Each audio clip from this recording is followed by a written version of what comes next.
Usually, when it gets involved, they're considering one side and not the other, and they usually over or under legislate. It's either government never gets it right. It's over here or it's over here. He's going to piss off somebody, you know. And I think like so. Let's just game out the 4-hour work week. Okay, so there's a movement for a 4-hour work week in California, and if government legislates it, it will create a bunch of unforeseen problems for like customer service things, or where you have to react to things. I mean, who knows? I can guarantee you they haven't thought of every consideration. But what it does say is that companies need to start asking themselves, should we be considering a 4-hour work week? And how does a 4-hour work week work for us? Because the government won't get it right. But we may be interested in this. And so I think when these things show up in legislation, what it says, it's on people's mind and people are asking the questions.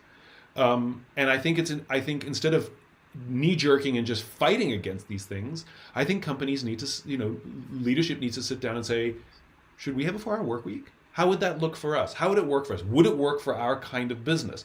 What if we can only give it, what if it works really well for some people, but not all the people? Then how do we make sure everybody, it creates a lot of questions that I think we have to go through the process of trying to figure it out.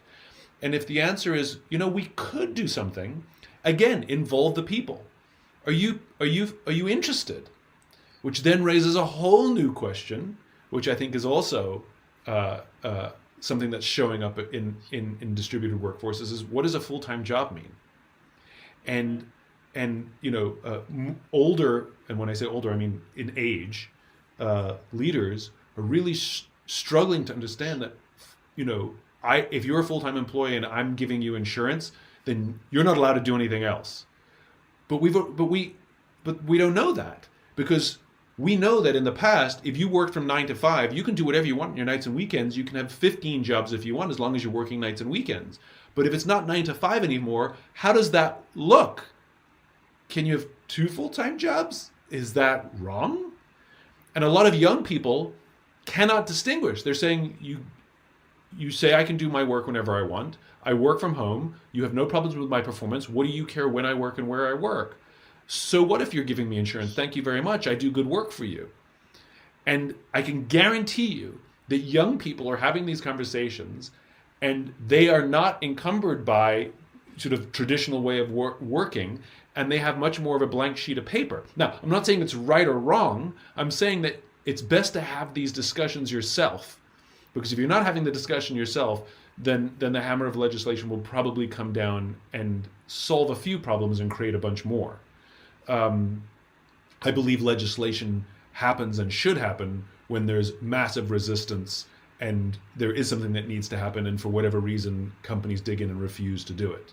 I can give you plenty of examples of great versions of legislation.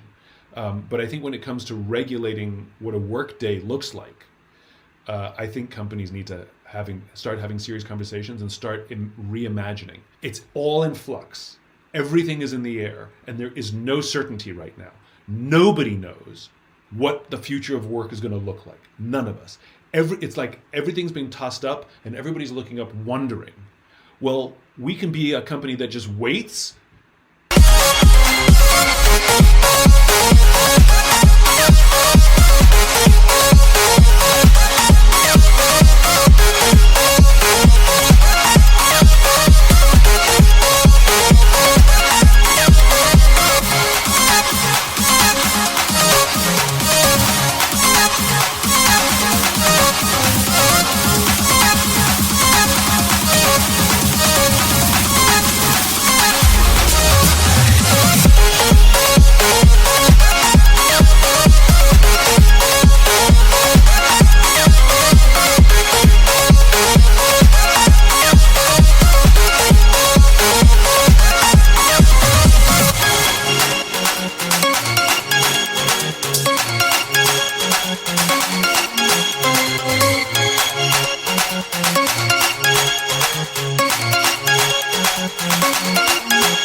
Where is it going to land?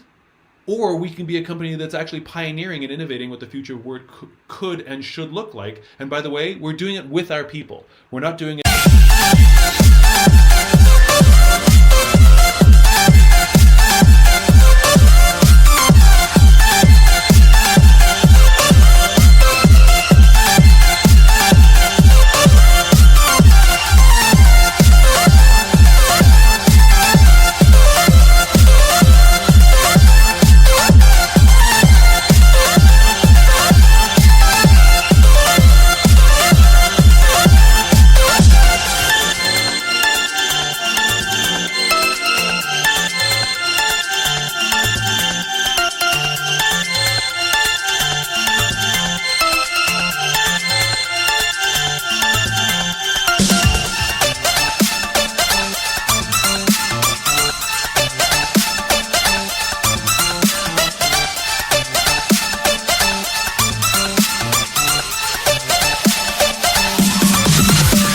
By dictatorship, like this is what's going to happen, but rather we're working with our people and we're all figuring out what works and what actually makes for a really great place to work, where you can actually be really productive and do really well as a company as well, where we can all take pride that we are reinventing what the future of work looks like together.